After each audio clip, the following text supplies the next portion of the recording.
Alrighty, so since Man of Steel came out not all that long ago, I figured that now would be a good time to talk about Superman. By the way, just as a bit of a side note, if any of you seem to think that I sound funny during this episode, that is because I've caught the cold that my 5-year-old cousin was kind enough to share with me. So let's get started.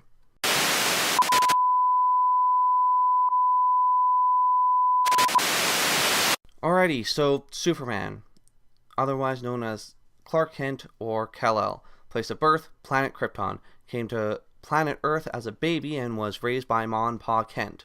Often affiliates or works with Batman or the Justice League / Justice Society, depending on which universe we're talking about.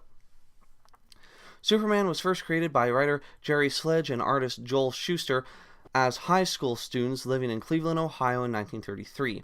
The character was sold to Detective Comics, later becoming DC Comics in 1938. Superman's first appearance would be in Action Comics issue 1, which would be in June of that same year, and subsequently appeared in various radio series, television programs, films, newspaper strips, and video games during and after that decade. His 1939 appearance would be followed by his own book titled Superman, which would premiere in shelves of summer 1939, about 1 year or so later. By issue 7, Superman was being hailed on the covers as the world's greatest adventure strip character.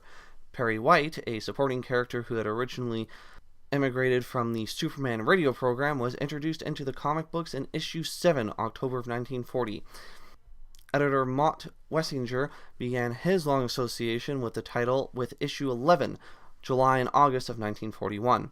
Jimmy Olsen first appeared as a named character in the story Superman vs. the Archer in Superman issue 13, November and December of 1941. In the early 40s, Superman was selling over 1 million copies per month, and yes, even though during this time period comic books were about 10 cents, that was still about the same price as a carton of milk, which in the early 40s was pretty hard for people to afford, especially because what had happened with the Depression in the 30s had still been desecrating much of the working class North American families. By 1942, artist Wayne Boring, who had previously been one of Shuster's assistants, had become a major artist on the Superman title and Superman issue 23, July and August of 1943. The next big event would be the introduction of Supergirl, debuting in 1959 as Kara Zor-El. First appearance in Action Comics 252, the story that introduced the character was drawn by Al Pacino and written by Otto Bender, who also created Mary Marvel, Captain Marvel's sister and female spinoff, Streaky the Super Cat, Crypto the Super Dog, and various other whimsical characters which the Dark Age of comics had tried to memory hold out of existence. It should also be noted at this point that during this decade and afterwards was the introduction to many various Superman characters that have stood the test of time. Lex Luthor, General Zod, which appeared in the movie, Brainiac, and various others, along with the Phantom Zone. Yes, the Phantom Zone. No, not that silly cardboard thing that was flying in the 70s movie. The Phantom Zone, like similar to the Man of Steel movie.